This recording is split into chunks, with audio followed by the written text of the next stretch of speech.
video, we're going to talk about slip stitches. And a slip stitch is when you are simply moving a stitch from your left needle to your right without knitting or purling.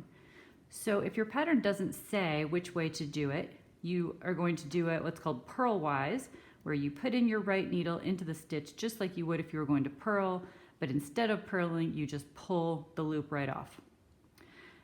Sometimes a pattern will say to slip knitwise, in which case you insert the right into the loop as if you were going to knit, but instead of knitting, you just pull it off.